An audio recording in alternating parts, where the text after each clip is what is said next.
Bonjour. Voilà, nous sommes ensemble encore pour cet audio où nous allons étudier les blessures en lien avec l'énergie du mois d'avril. Dans ce podcast, nous étudions l'évolution de l'énergie sur Terre en lien avec le cycle de la Terre autour du Soleil, c'est-à-dire les lunes, les mois de l'année, les saisons, et leur impact que ça peut avoir sur nous, en tant qu'être humain et en tant qu'être vivant, dans nos émotions, dans notre psyché, dans notre conscience, dans notre corps et aussi dans nos relations, dans nos vies, dans notre couple, etc.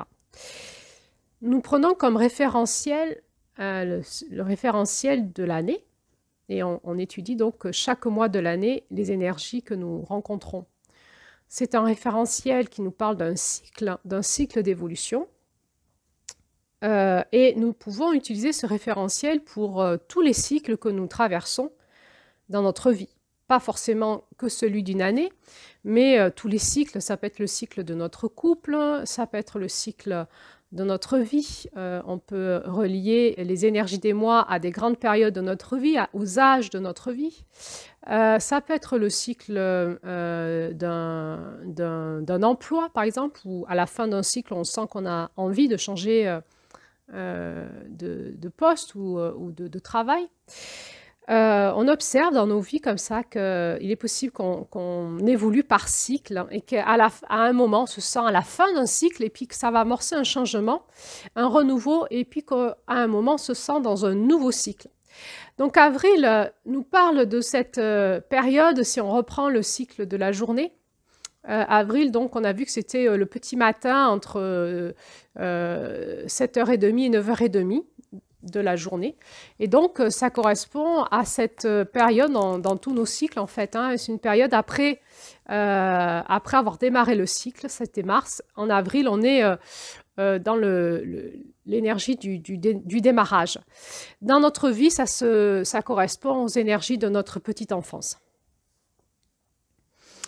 Alors, quelles sont les blessures donc liées à cette énergie du mois d'avril, que ce soit dans l'année, que ce soit dans nos cycles ou que ce soit dans notre vie? Voilà ce qu'on pourrait retrouver dans toutes les dynamiques que nous traversons en lien avec le démarrage de quelque chose. La première chose, la première grande blessure qui va se passer pour l'être humain, c'est le fait d'être coupé du monde intangible.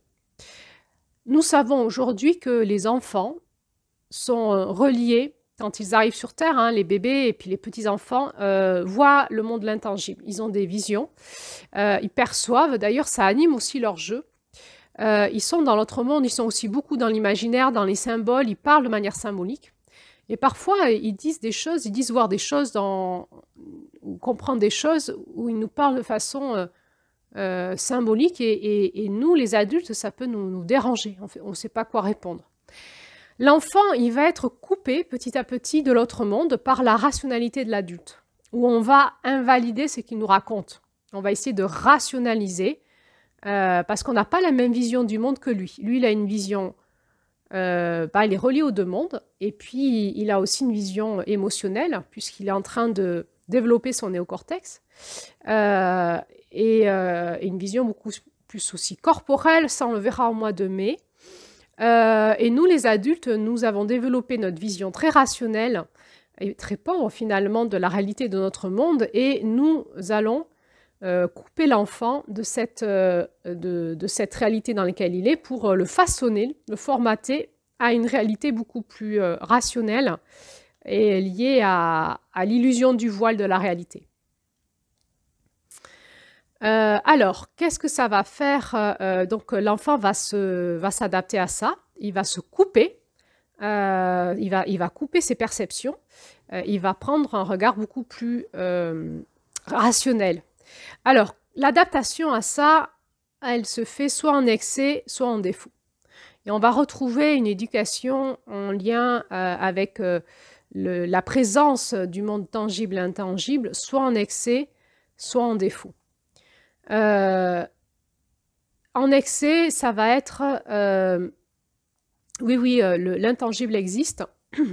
Et on va faire des pratiques spirituelles avec l'enfant et on peut l'amener dans des dogmes religieux ou spirituels ou dans des sectes et lui faire des expériences paranormales qui peuvent aller en excès et donc où il peut y avoir vraiment des dérapages sectaires, dérapages d'expériences, amener des enfants dans des rituels qui ne sont pas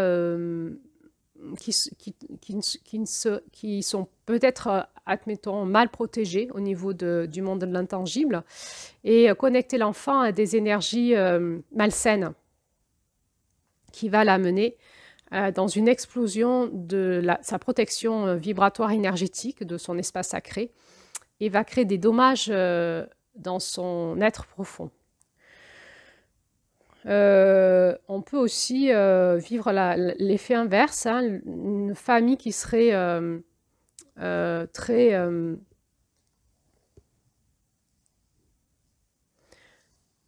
matérialiste, très rationnelle, très incroyante, pourrait amener ses enfants à se couper et à ironiser et à faire passer le message de quelque chose d'enfantin, de délirant, d'immature pour les personnes qui croient à la présence d'autre chose dans notre monde. Et ça amènerait donc l'enfant à se construire dans une sensation qu'il ne faut pas s'ouvrir à ces mondes-là, parce que c'est bête, c'est immature, ou alors c'est mal. C'est mal. Il y a aussi ça dans la religion. La religion nous fait comprendre que si on adhère à d'autres croyances que les siennes, s'ouvrir à un champ de vision plus vaste que les siennes, c'est mal. Donc, dans cette première blessure, d'être coupé de l'autre monde, du monde de l'intangible, nous allons retrouver les dogmes, les interdits et les croyances ou les méconnaissances. Alors, soit on va retrouver les scientistes, hein, la science poussée à son excès, dogmatique, et qui croient finalement peut-être que l'être humain est le nombril de l'univers. On est en lien avec des personnes qui pensent avoir la connaissance et qui sont dans la méconnaissance, qui ont un regard pauvre et limité. Et là je parle des scientistes, des personnes qui se référencent qu'au monde de la matière, au monde physique.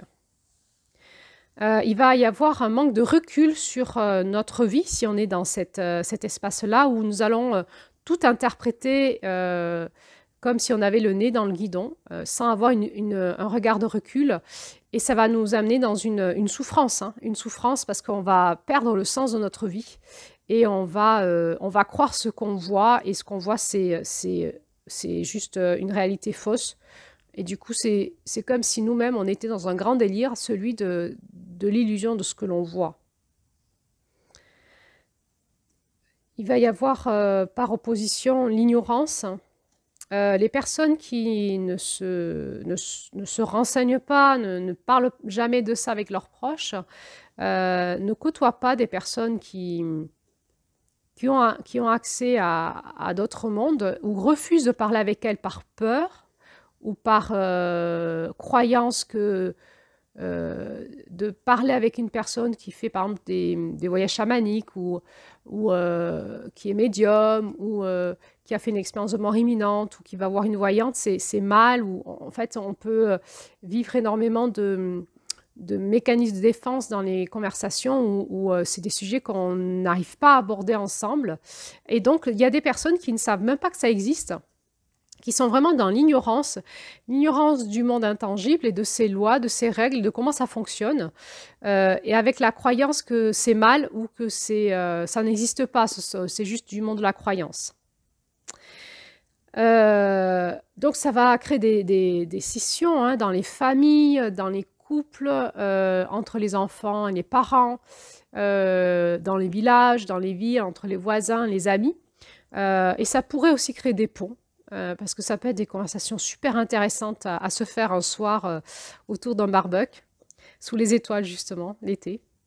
Et donc, l'ignorance peut vraiment créer une coupure de vision, de compréhension et même de lien. Un autre espace très blessé, c'est celui des soignants. Que ce soit les médecins, que ce soit les psychiatres, les psychologues ou les thérapeutes, à partir du moment où on ne prend pas en compte la vision de l'intangible, c'est-à-dire des espaces énergétiques et vibratoires, nous fermons le champ des guérisons possibles, de la compréhension, de l'empathie et des orientations thérapeutiques possibles pour nos patients. Et nous avons un champ de guérison très limité, ce qui peut générer pour les patients des enfermements dans la souffrance et des mises sous traitement qui ne leur correspondent pas et des mauvaises orientations. Mais aussi, quand les patients parlent de ce qu'ils vivent, perçoivent, un regard de leur thérapeute sur eux un peu supérieur, la peur d'être jugé, voire même d'être mis sous traitement neuroleptique parce qu'on pourrait être pris pour délirant. Et donc, il s'installe parfois, certains patients ne parlent pas de ce qu'ils vivent à leur psychologue ou psychiatre par peur d'être même enfermés psychiatriquement. Et ça pose un réel problème aujourd'hui dans la prise en charge des traitements et des maladies.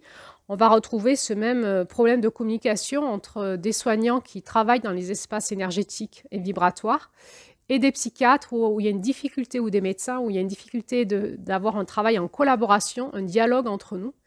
Les psychiatres pensant finalement que ce que font les thérapeutes qui travaillent dans le monde de l'énergie ou de la vibration, c'est plus ou moins du charlatanisme, plus ou moins des croyances, plus ou moins des personnes qui pourraient abuser de leurs patients. Il y a une méfiance, une distance qui se met. C'est très très dommageable parce que si on imaginait qu'on travaillait en collaboration et si on imaginait qu'on pouvait créer des formations, des écoles avec des scientifiques et des personnes qui maîtrisent vraiment ce monde de l'énergie, de la vibration, on pourrait avoir des vrais métiers avec une vraie compétence, un vrai travail en collaboration qui nous amènerait dans une autre médecine.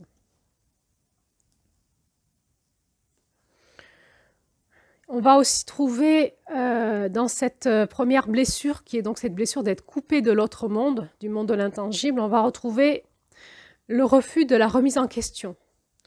Peut-être qu'à des moments dans notre vie, ces états de choc qu'on peut passer pour nous réveiller, des maladies, des traumatismes, des expériences de mort imminente, des expériences paranormales, etc., des conversations, un film qu'on a vu, un reportage, un livre qu'on lit, quelque chose nous éveille. Et dans notre entourage, on va vivre un refus de remise en question, ou des parents qui refusent de se remettre en question quand leurs enfants, leurs petits-enfants leur parlent de choses, par exemple, qu'ils voient dans la maison, ou un refus de remise en question nous-mêmes, sur nous-mêmes, alors que la vie nous interpelle pour qu'on puisse monter en conscience parce qu'on est en train de répéter des schémas qui sont délétères pour nous et notre entourage par manque de conscience. Donc un refus de remise en question, un refus d'élargir nos croyances. Évidemment, c'est parce que ça va générer, si on construit notre identité sur nos croyances, ça va générer, si on se remet en question, une perte d'identité, un effondrement du moi, de l'ego. Entre autres, pour les personnalités contrôlantes, c'est compliqué à vivre ça. Donc il va y avoir peut-être même une crispation dogmatique et un refus total d'élargir ses croyances. Ça nous amène au dogmatisme, au scientisme, au sectarisme. À l'inverse, on peut trouver un monde spirituel trop ouvert, un monde spirituel en recherche, en réaction à ce monde fermé, avec, on le vit aujourd'hui dans la société, un appel d'air comme ça, de personnes qui ont envie de faire des expériences, propositions de stages, propositions de formation, propositions de soins, dans des espaces finalement où les personnes qui encadrent ces propositions sont elles-mêmes assez immatures dans ce qu'elles font. ne sont finalement pas professionnels. Et comme il y a un réel besoin d'ouverture, et ben, il y a de la demande. Et quand il y a de la demande, il y a de l'argent à se faire. Et donc, il y a des personnes qui peuvent rapidement ouvrir des espaces d'expérience, de stage, sans en avoir fait le chemin elles-mêmes. Maîtriser le monde de l'intangible demande vraiment, c'est un chemin initiatique. Ça veut dire quoi? Ça veut dire qu'il n'y a pas de loi rationnelle. Il y a des lois électromagnétiques et vibratoires qu'on va découvrir à fur et à mesure du chemin et on va apprendre de nos erreurs. Et ça demande aussi souvent à avoir un maître initiatique dans le sens enseignant, quelqu'un qui a fait le chemin en avant sur nous et qui va répondre à nos questions ou nous expliquer ce qu'on est en train de vivre en fonction de ce qu'on vit. Donc, proposer des stages, des formations, des soins demande d'avoir fait vraiment un bout du chemin et d'avoir la connaissance de ce monde, la maîtrise de ce monde un minimum, entre autres en termes de protection et de nettoyage. Personnellement, je vois aujourd'hui qu'il y a énormément de traumatismes liés à un monde spirituel trop ouvert qui propose, dans une immaturité, plein de choses. Et les personnes qui participent à ces stages ou à ces rituels ou à ces formations peuvent revenir très chargées en entités négatives et un peu défoncées dans leur âme. Parfois beaucoup même. Le monde spirituel aujourd'hui pour moi dangereux. C'est un monde où on peut évoluer pour l'instant assez librement, je ne sais pas jusqu'à quand, au vu des lois que le gouvernement français cherche à mettre en place. Et de mon point de vue aujourd'hui, où j'en suis moi, dans ma profession, mes expériences personnelles, je trouve que c'est une bonne chose que le gouvernement français essaye de légiférer autour de ça, même si on sait bien que le pourquoi ils font ça n'est pas en lien avec protéger la population française, mais bien en lien avec éviter qu'on ait accès à ces espaces-là, qui sont aussi des espaces de soins et où finalement on reprendrait notre pouvoir personnel et ça c'est pas bénéfique aussi pour le monde des gens qui nous gouvernent. Mais si je reviens à ce qui se passe aujourd'hui dans le monde spirituel, il y a comme un appel d'air, vous savez, comme un feu qui a pris, un petit foyer qui a été allumé et au début ben, c'est sympa. Ça nous fait découvrir quelque chose de nouveau et ça nous ramène à notre centre, ça nous ramène à quelque chose dont nous avons besoin, ça nous ramène une forme d'autonomie, de compréhension, ça nous élargit notre conscience et ça fait à un moment un appel d'air et si ce n'est pas contrôlé, ça peut créer un incendie. On en est là aujourd'hui. Pour moi, le monde spirituel est rempli du monde des fausses lumières, des faux maîtres, des personnes qui mettent sous emprise et c'est vraiment une blessure du mois d'avril. C'est comment on peut se faire défoncer dans nos champs vibratoires et énergétiques par des personnes qui nous pénètrent et qui nous explosent. On peut retrouver ça dans le monde spirituel, évidemment.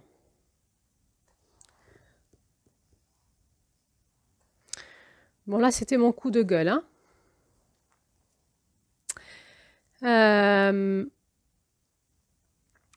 En lien avec cette difficulté que l'on a de se reconnecter au monde de l'intangible et donc au monde de l'information, et cette difficulté que l'on a de se relier à l'espace de la vision et donc notre capacité à anticiper le futur. Aujourd'hui spécialement, nous sommes soumis à cette peur du futur qui est très alimentée par les médias, par tout un tas de théories diverses et variées, comme le réchauffement climatique, comme tout ce qu'on se raconte actuellement et qui nous dit que la vie sur Terre ne sera plus possible d'ici pas longtemps.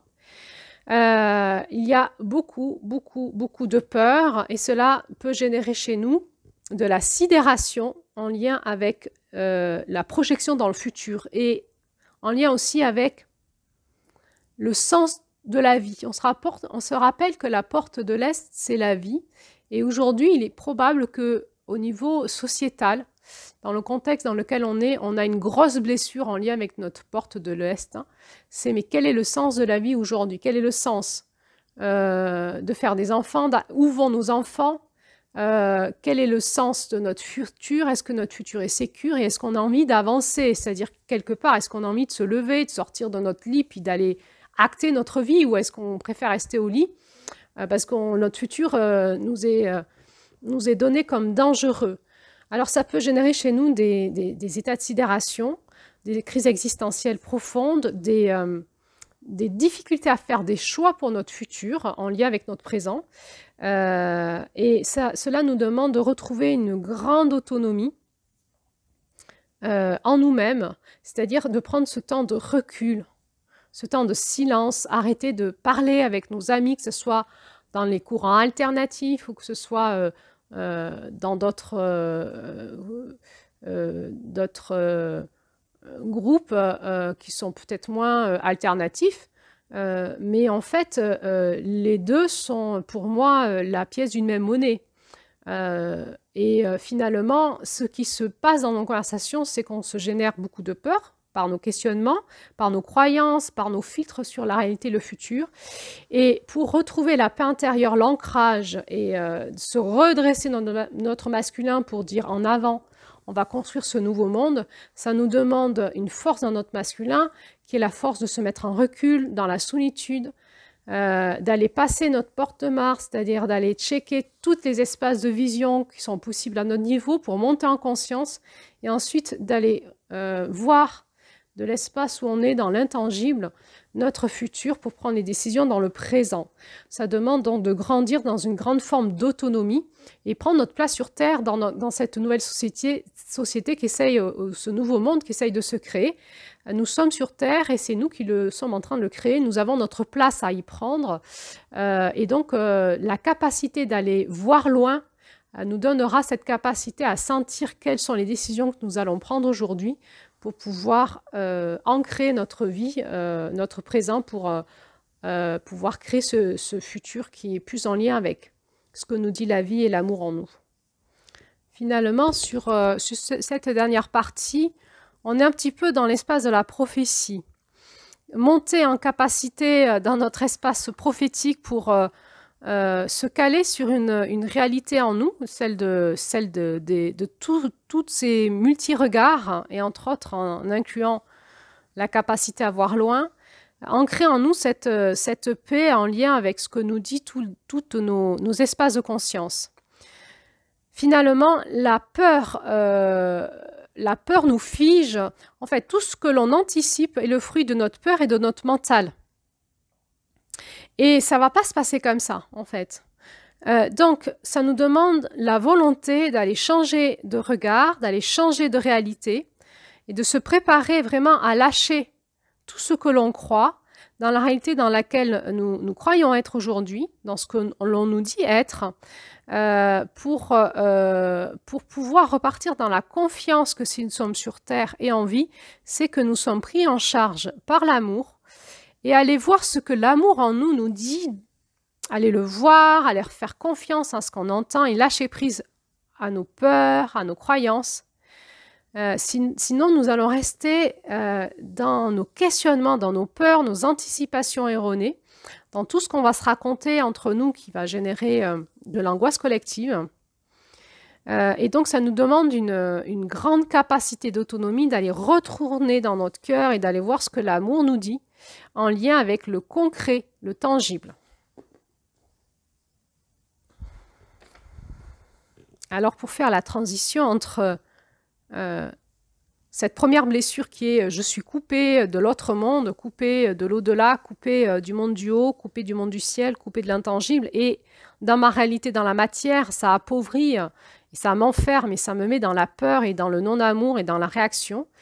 Pour faire le lien avec tout ça, la deuxième blessure très forte en lien avec cette énergie d'avril, c'est notre blessure au temps. Si nous sommes dans une perception de la réalité liée au monde physique, et si nous n'avons pas la perception de la réalité du monde énergétique et vibratoire, non seulement nous avons une perception de réalité excessivement pauvre, mais nous restons enfermés dans la notion de l'espace et du temps et dans des limites très très serrées de notre vie. Nous n'avons pas accès à l'espace de tous les possibles.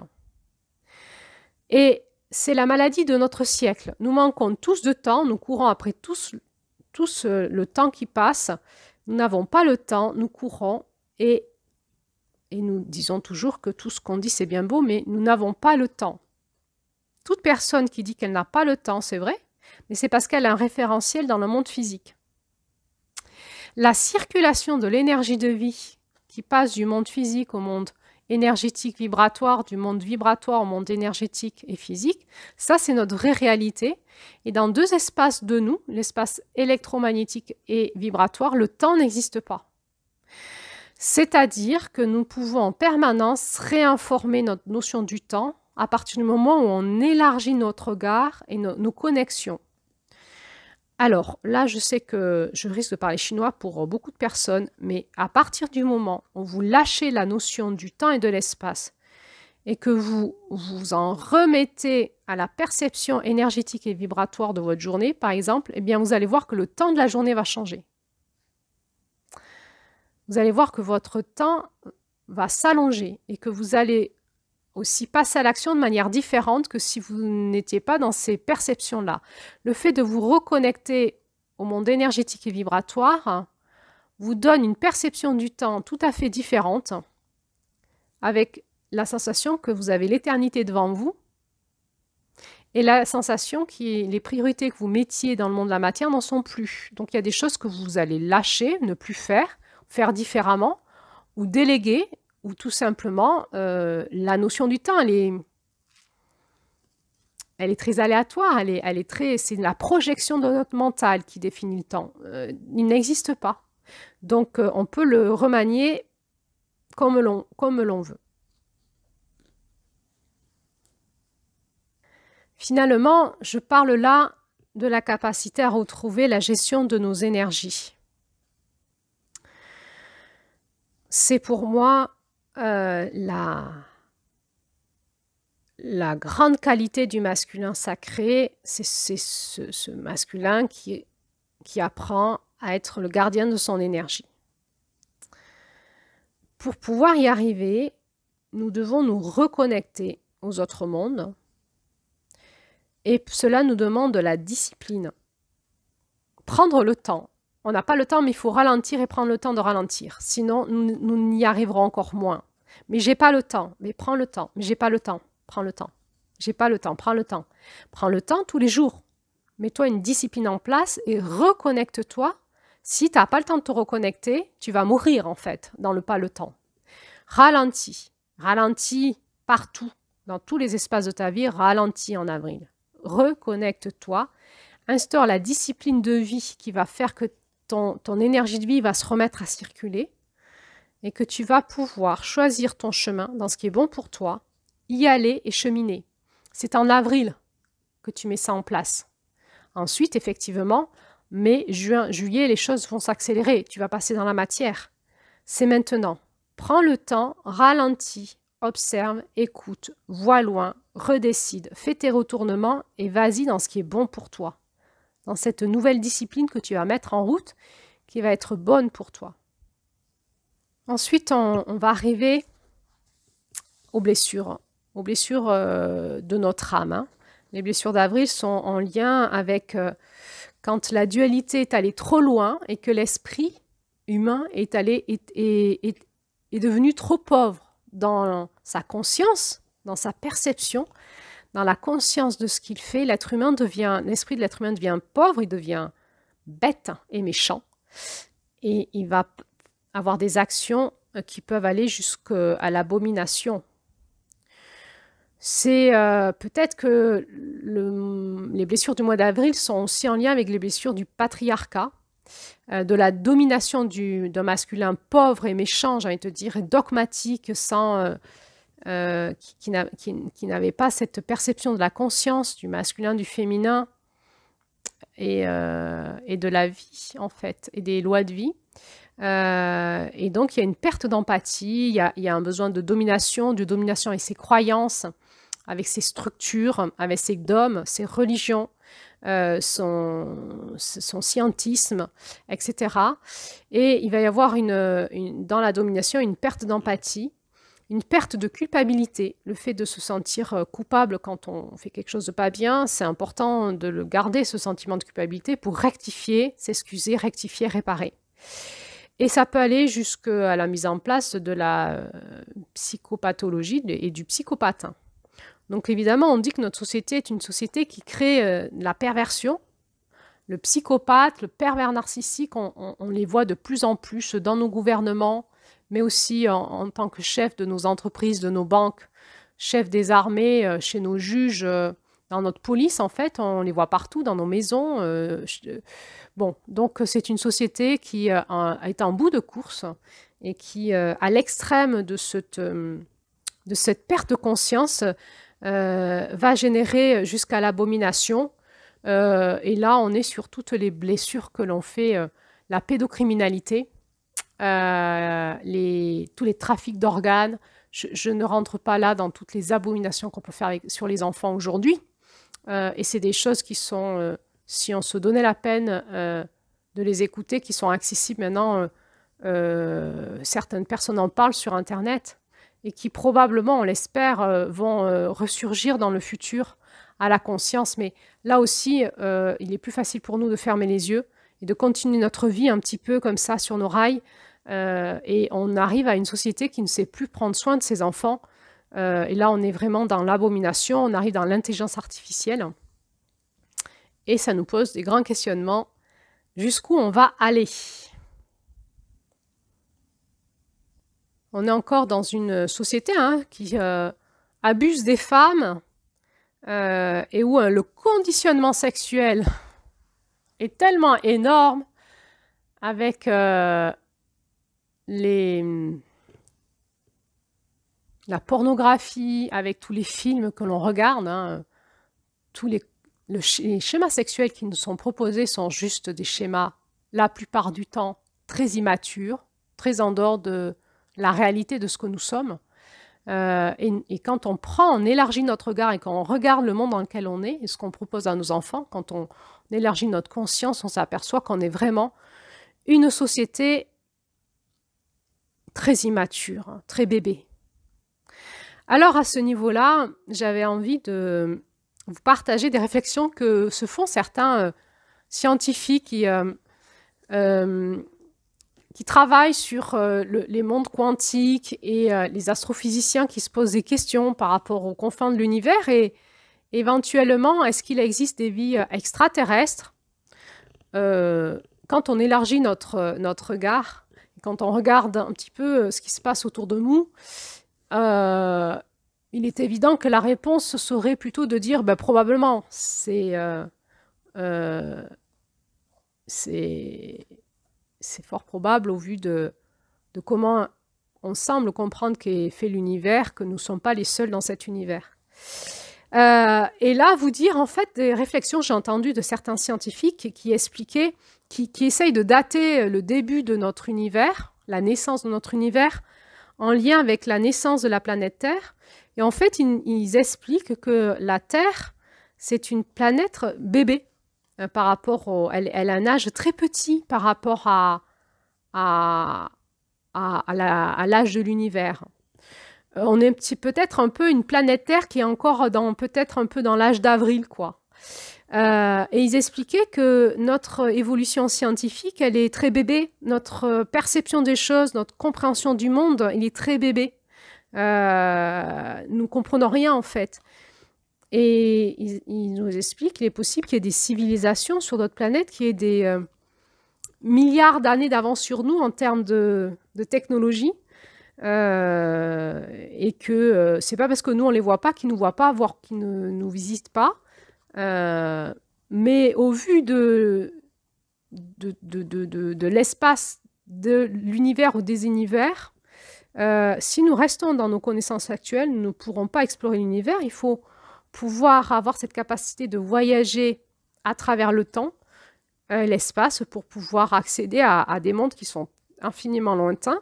Et il est possible que d'autres civilisations aient ces possibilités que nous ne les ayons pas.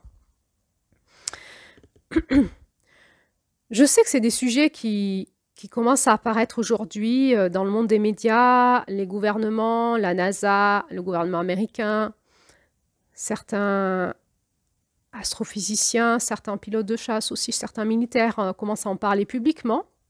Il est possible qu'on ait des révélations qui nous soient faites dans les années qui arrivent. Dans le monde du soin, quand on a accès au monde de l'intangible, on a aussi accès à certaines informations qui vont dans ce sens-là. En tout cas, aujourd'hui, on peut juste, si on revient juste sur Terre et voir notre façon de fonctionner, juste en lien avec comment on préserve la vie sur Terre et le fonctionnement entre nous, on peut juste observer qu'effectivement, c'est comme si on était dans une cour de récréation de crèche de 2 ans où les enfants, ils se tirent les cheveux, ils se tapent, ils se mordent, ils se crachent dessus. Voilà, je crois qu'on n'en est pas plus loin en termes de maturation et de conscience. Effectivement, on peut peut-être se dire que l'être humain, en termes de conscience, n'est pas très encore mature. Ça, c'est le filtre, hein, c'est ma perception des choses, c'est mon filtre. Mais c'est aussi voilà, une réflexion que je vous propose d'écouter en vous.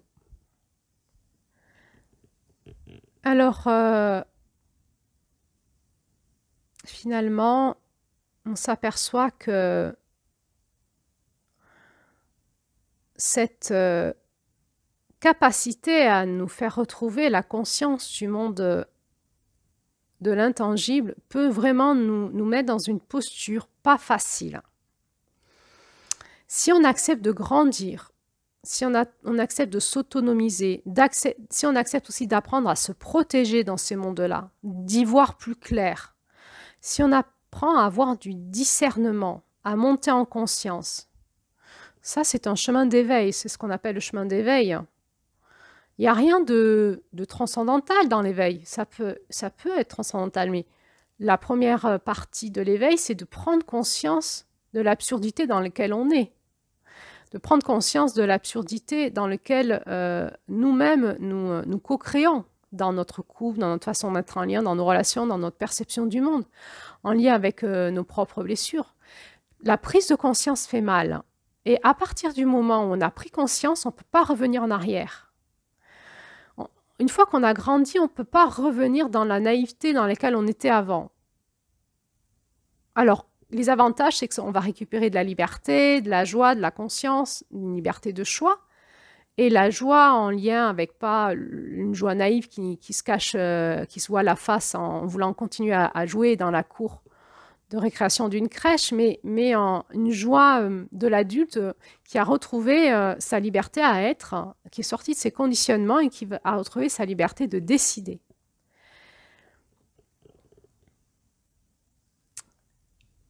Les personnes qui font des expériences de mort imminente nous le disent, hein, qu'elles ont du mal ensuite à mettre du temps à comprendre comment elles vont se restructurer dans leur relation parce qu'il y a plein de choses qu'elles ne peuvent pas parler et ça les met en souffrance, cette coupure avec l'autre.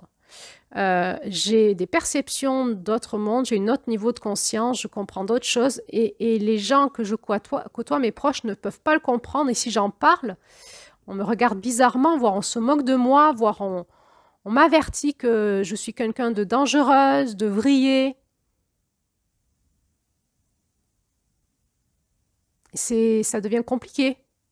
Et on le voit aujourd'hui en lien avec finalement la société actuelle et tout ce monde complotiste hein, qui prend forme, soit parce qu'il est nommé de la part des gens qui ne veulent pas voir plus loin ou qui ne comprennent pas et qui vont dire tous ces gens-là qui ont un autre niveau de conscience sont des complotistes, soit parce qu'il y a des gens qui ont un autre niveau de conscience et qui en deviennent parano, c'est-à-dire qu'ils alimentent leur peur et qui ne vont pas voir plus loin que le bout de leur nez malgré tout. Ils ont eu un petit éveil de conscience sans récupérer la capacité un peu prophétique ou visionnaire pour aller vraiment voir plus loin et sortir de la paranoïa. Et on va se retrouver aujourd'hui coincé dans le complotisme, entre tu es complotiste parce que tu as un autre niveau de regard que le gouvernement actuel, par exemple, ou que la société actuelle, et donc tout ce que tu dis avertit. Quand tu es un peu lanceur d'alerte, on te prend pour un complotiste. Ou alors tu es vraiment complotiste, c'est-à-dire tu es allé dans l'extrême inverse et tu es devenu paranoïaque parce que tu as peur. Le fait que tu es monté en conscience a fait que tu n'as pas pu aller plus loin et tu n'as pas repris ton autonomie pour aller reprendre ta liberté à être et au-delà de ta peur, aller voir quel était ton pouvoir d'action et une forme de prophétie. Voilà, et aujourd'hui, on est bien coincé là-dedans au niveau sociétal, c'est compliqué. Ce travail de monter en conscience, c'est compliqué. C'est pas un travail simple, c'est pour ça qu'on ne le fait pas. Et si on le fait, on a besoin de se relier à des groupes. Et dans ces groupes, ça crée des égrégores et ça, de nouveau, si on n'a pas dépassé cet espace de peur, d'autonomie, cet espace de conscience, si on n'a pas dépassé la dualité, on va retourner dans les fonctionnements de Mars dans ces groupes-là et ça va nous créer des blessures liées au système auquel on se relie. Que l'on se relie à des systèmes de type monde alternatif ou qu'on se relie à des systèmes de type monde entre guillemets conventionnel, on revivra les mêmes choses si notre état de conscience personnelle ne change pas. Et on peut répéter à l'infini une façon d'être dans des systèmes en croyant avoir trouvé une nouvelle famille, parce que c'est des gens qui correspondent plus à nos valeurs, à nos croyances, à notre regard sur le monde. Mais dans ces systèmes-là, on va retrouver le même cycle infernal qui tourne en boucle, parce qu'il y a un manque de conscience, un manque d'autonomie du masculin. Pourquoi? Parce qu'en fait, c'est comme si les gens se masturbaient dans leurs blessures.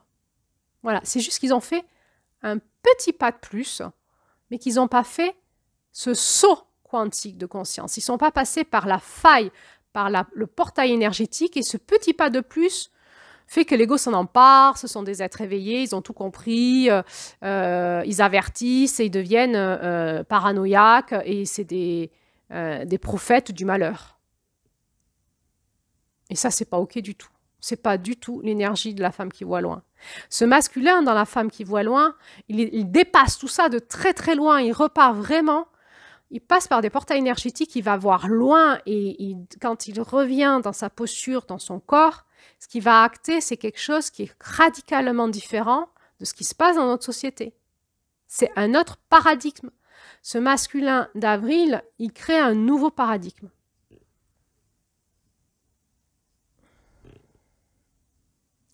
Alors, si on revient aux blessures que l'on va trouver dans notre âme, dans notre esprit, dans notre corps, ben, ce sont les blessures d'état de choc, la sidération. L'état de choc, c'est quelque chose qui est venu nous défoncer et on est en état de sidération, soit de colère, soit de fuite.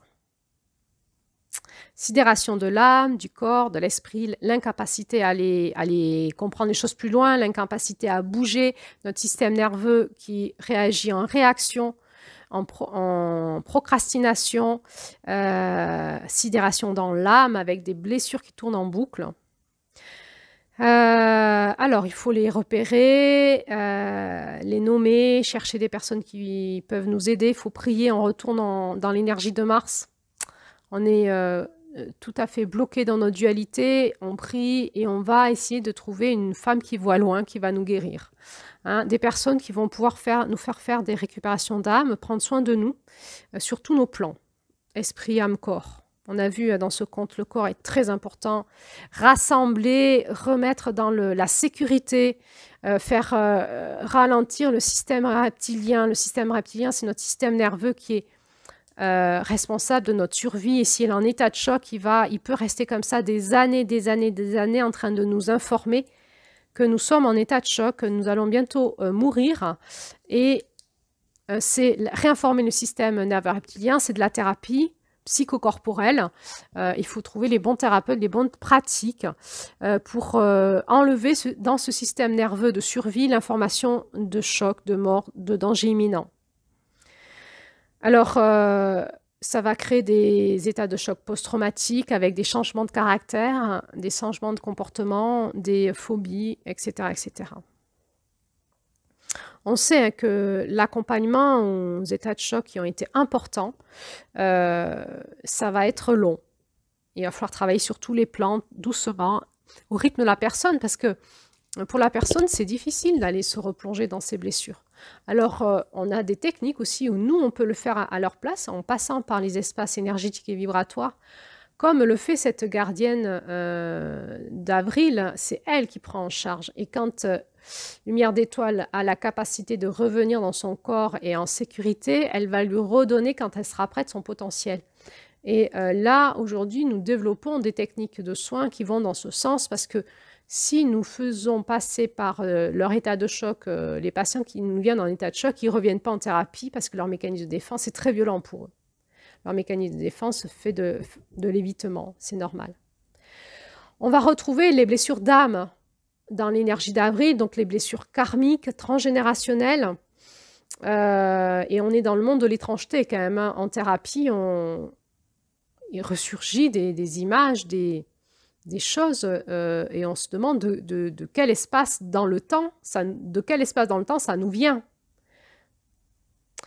Le risque, en tant que professionnel de soins, c'est de nourrir des faux souvenirs, c'est de ramener du rationnel dans ces espaces-là. On sait très bien que quand on utilise des techniques diverses et variées, comme le MDR, l'hypnose, les régressions de conscience, hein, et qu'on va aller chercher de l'information sur ce qui bloque nos patients, les images qui arrivent sont des images symboliques. Attention, toutes les interprétations rationnelles qu'on peut en faire qui seraient erronées. Ça serait faire de la création de faux souvenirs. On comprend hein, que cette porte d'Avril nous demande d'être à la fois dans notre connaissance, engagement, compétence, et à la fois dans notre humilité. On ne perd pas conscience que nous sommes faits d'un cerveau rationnel qui va faire des projections avec ses limitations. Et ça nous remet dans une posture de recul et d'humilité. On cherche le passage. Comment on peut guérir de ça sans trop projeter avec notre mental peut-être des fausses informations qu'on aurait mal comprises, et donc créer une nouvelle réalité délirante, qui mettrait en danger un couple, une famille, des enfants, ou une histoire familiale. Attention, c'est compliqué cet espace-là, parce qu'on est dans deux réalités, le rationnel et l'irrationnel. Et comment les deux se rencontrent? C'est ça la question d'Avril. On peut retrouver en Avril la notion de clivage, et cette notion de clivage, ça va nous faire rencontrer des personnes avec plusieurs personnalités en elles, et souvent avec des emprises. Personnes sous emprise psychologique, emprise de certains systèmes, certaines croyances, emprise dans leur couple, emprise d'un patron, mais aussi emprise au niveau énergétique et vibratoire. Et là, ça devient complexe. Quand on trouve des emprises énergétiques et vibratoires, on passe dans le monde de l'exorcisme. Et il y a plusieurs niveaux d'exorcisme. Du plus facile au plus dur. Et là, nous les thérapeutes, nous avons besoin de monter en connaissance, en capacité, en initiation, en compétence. Parce que dans un monde qui ne prend pas soin de son âme, ben on trouve des âmes qui sont totalement malades, comme s'ils avaient un système immunitaire qui ne fonctionnait plus. Et on trouve des âmes sous emprise.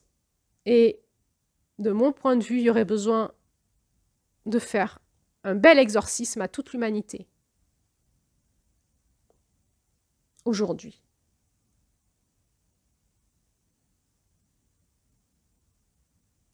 Là, pareil, qu'on sache faire ou qu'on ne sache pas faire, il faut le repérer, le nommer et essayer d'orienter nos patients ou soi-même chercher à trouver des personnes qui pourraient nous aider si on se sent sous emprise spirituelle, si on se sent sous emprise énergétique et vibratoire. Comment on trouve quelqu'un qui peut nous aider? Parce que c'est complexe, là, on est dans un monde très complexe et on est très limité sur Terre dans nos connaissances et nos capacités. Et on a bien compris qu'en même temps, actuellement, il y a un potentiel qui s'éveille, mais du coup, comme on est des bébés, il y a aussi beaucoup de de pratiques dangereuses, avec des personnes dangereuses, je veux dire. Les pratiques, j'en sais rien, mais c'est les personnes qui les font qui sont dangereuses. Comment on fait pour trouver la bonne personne? Eh bien, on prie. On retourne en Mars, on est dans la dualité. On prie, et puis on ouvre son espace de conscience quand on nous propose, je sais pas, si je suis dans un salon de bien-être et que je passe à un stand de quelqu'un qui semble correspondre à mes demandes, je regarde, je vais voir avec mon troisième œil si je vais avec lui, où ça m'amène. J'apprends à ouvrir mon discernement dans ce monde spirituel où il y a énormément de fausses lumières, de faux maîtres, tout en ayant des techniques qui nous seraient très avantageuses pour nous guérir. C'est pas simple. Alors nous soignants, on va libérer les emprises sur tous les plans, c'est long. On va sécuriser nos patients, on va rassembler leurs parts, on va les guérir ces parts-là, on va les remettre en sécurité et à un moment, on va restructurer nos patients quand ils seront prêts. Beaucoup de soins individuels, c'est long, il faut les accompagner, c'est un processus, il faut en avoir l'intelligence, il faut se faire superviser. Il faut se faire superviser nous-mêmes. Ensuite, il peut y avoir des blessures d'âme un peu plus faciles à gérer, les blessures classiques, le rejet, l'abandon, l'humiliation, la trahison, l'injustice. Comment on fonctionne dedans? Comment on fonctionne dans nos blessures d'âme? Les repérer, regarder nos grands scénarios relationnels, nos scénarios, nos scénarios relationnels, quel est notre schéma relationnel qu'on met tout en route avec les autres, quelles blessures se cachent dessous, et là, la prise de conscience et le soin. Chacun le fera à sa façon. Évidemment, ça peut être aussi avec un thérapeute ou plusieurs thérapeutes.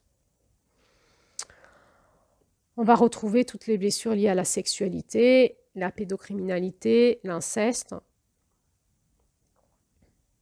Et puis, toute la sexualité dévoyée qu'on a pu vivre en tant qu'adolescent ou adolescente.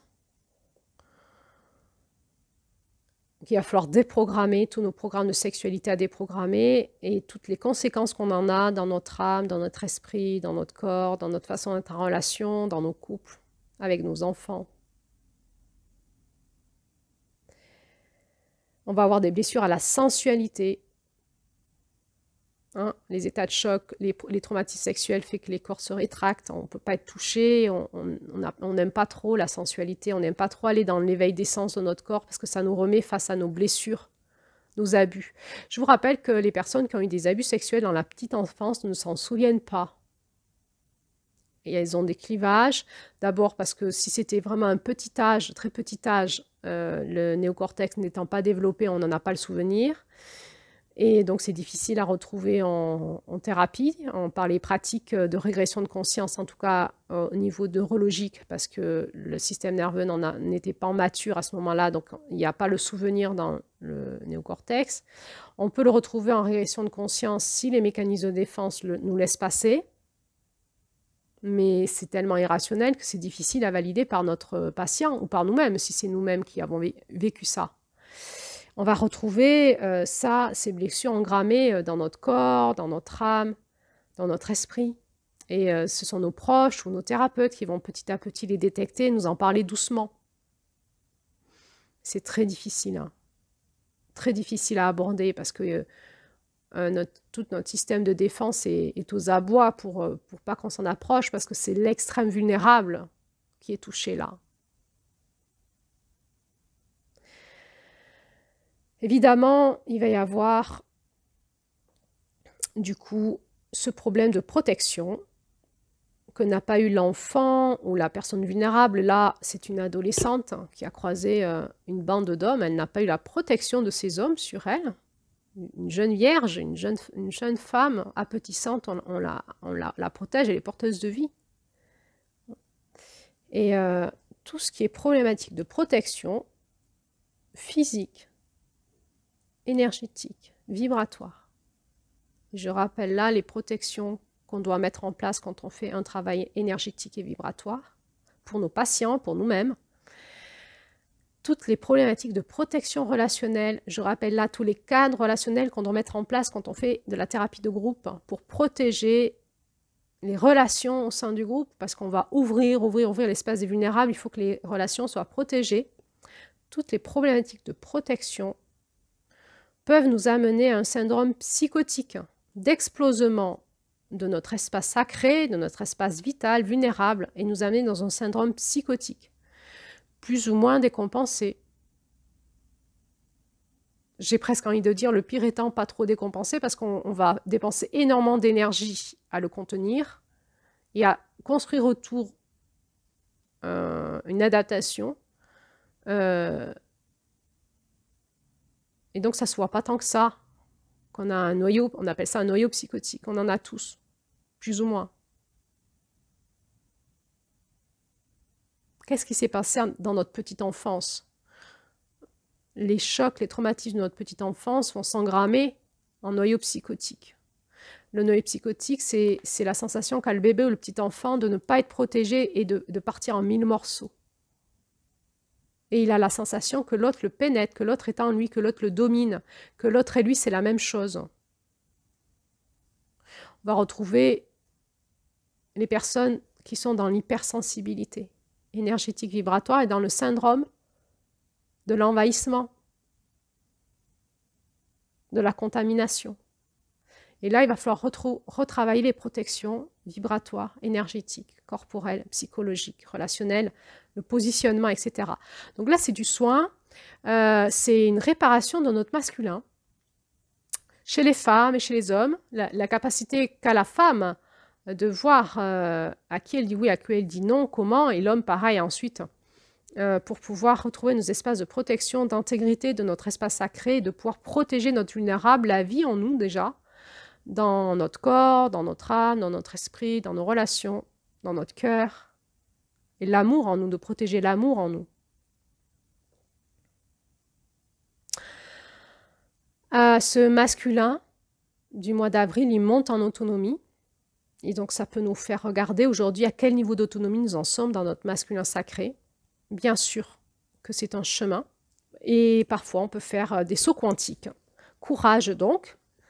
C'est pas une fatalité, c'est juste de la conscience à récupérer, de la connaissance, de pouvoir y mettre des mots, et puis de se mettre en route pour aller se guérir. Alors ça va nous demander de la conscience en tant que femme. J'en suis où? Dans la guérison avec mon masculin, parce que si j'ai pas un masculin de plus en plus guéri, la relation avec les hommes va être en effet miroir avec mon masculin. Si j'ai envie un jour de démarrer ma vie avec un peu plus d'amour, de conscience, d'amour et de vie dans mon couple, avec les hommes en général, avec mes fils, qu'est-ce que je transmets à mes enfants et aussi à mes filles en lien avec le masculin, bien sûr. Si j'ai envie de vivre une vie plus épanouie, je dois guérir mon masculin. C'est la première porte. Toute femme qui veut guérir son féminin doit d'abord guérir son masculin. C'est la porte. Et tout homme qui veut vivre plus en lien avec une femme ou des femmes ou le féminin de manière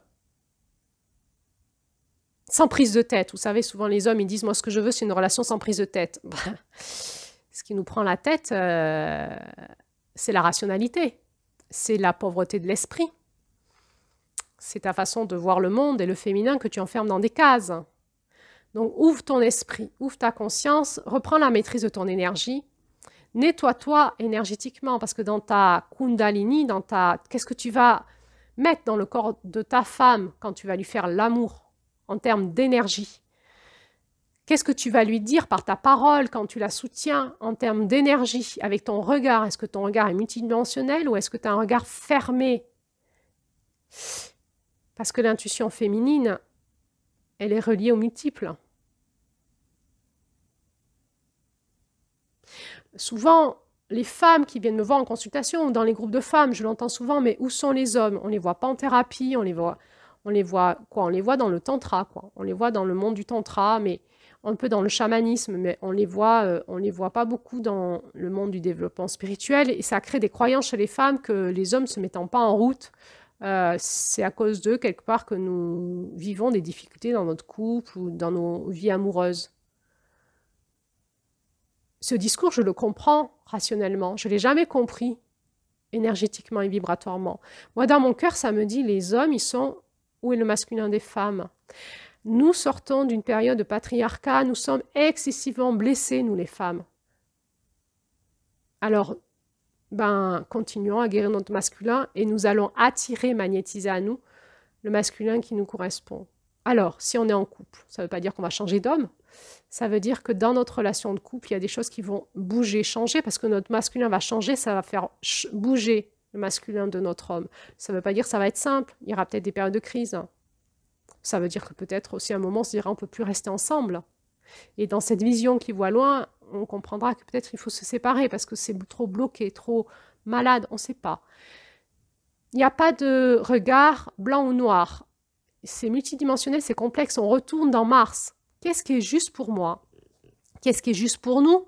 Qu'est-ce qui est juste pour notre écosystème? Et on se rappelle que la prière chamanique de Mars nous faisait voir d'abord les 4 directions, ces 4 directions magnétiques. On rentre dans quelque chose d'une intelligence électromagnétique. Ensuite, on se référait à la Terre, au ciel. Les 7 directions, c'est de l'intelligence électromagnétique.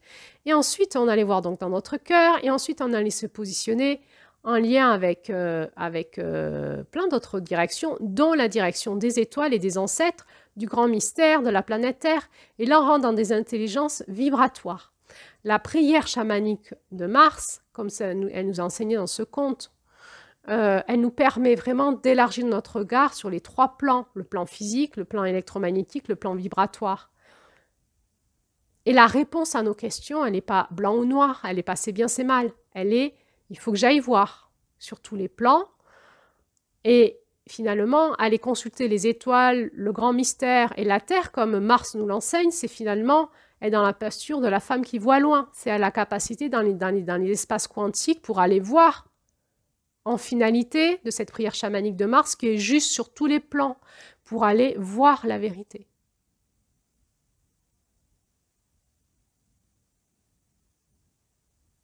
Et à un moment, j'aurai réponse à ma question. Je vais pouvoir me positionner et acter dans la matière, au plus juste qu'il était possible pour moi de le faire à ce moment-là, dans cet écosystème-là, au vu de mon état de conscience. Et ensuite, je m'en remets à l'amour, à la grâce, à l'abandon, au pardon, à la vie. Mais j'ai fait ce qui était en mon pouvoir de faire, j'ai repris ma responsabilité et j'y suis allée. Et pour cela, je crois que tout le monde nous remerciera, nous-mêmes, notre entourage et tous les espaces de conscience. Pour chaque fois que nous avons repris des décisions en lien avec notre masculin sacré, ça veut dire que nous sommes allés voir, écouter. Nous avons acté le recul, prendre le temps, le ralentissement, l'humilité pour faire ce travail d'élargissement de la conscience. À ce moment-là, nous aurons été acteurs de vie sur Terre. Et je crois qu'une victoire aura été remportée en nous-mêmes et avec les autres.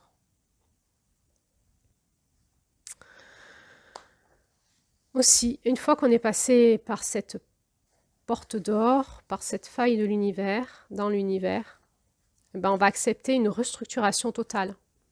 On va accepter de revenir un petit peu vers notre flocon de neige de février qui a été tout défoncé en mars et il va se guérir et se restructurer en avril. Et donc, on va passer par une phase de restructuration pour ensuite, il va y avoir un changement en nous d'identité, une montée en potentiel. Et c'est ce qui va faire la différence des gens qui font ce travail-là et des gens qui ne le font pas. C'est qu'ils grandissent, ils montent en potentiel, en positionnement. Et il faut avancer les choses en eux, autour d'eux et pour le monde.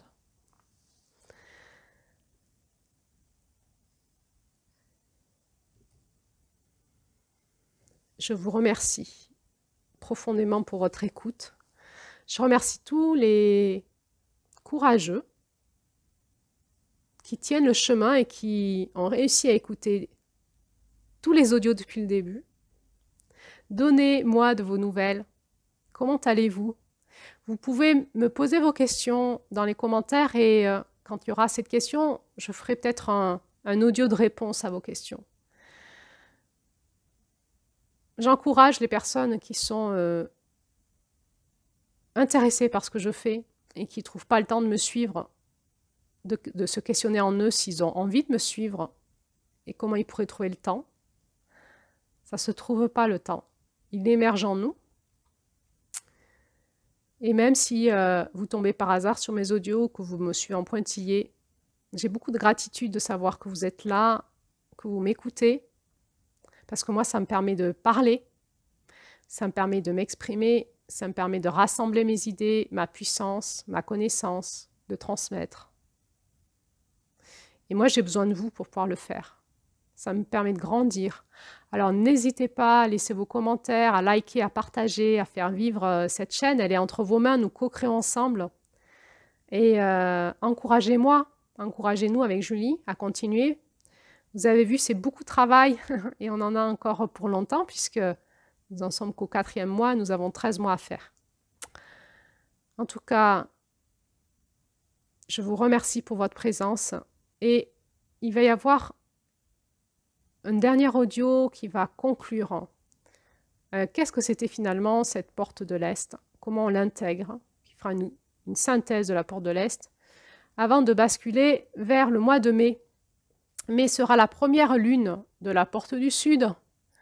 Mai, juin, juillet, la porte du Sud. Juillet étant la dernière lune du masculin. Donc nous allons ouvrir la porte, enfin s'approcher de la porte du Sud, l'apprivoiser. Et c'est une porte de maturation du masculin jusqu'à juillet. À bientôt!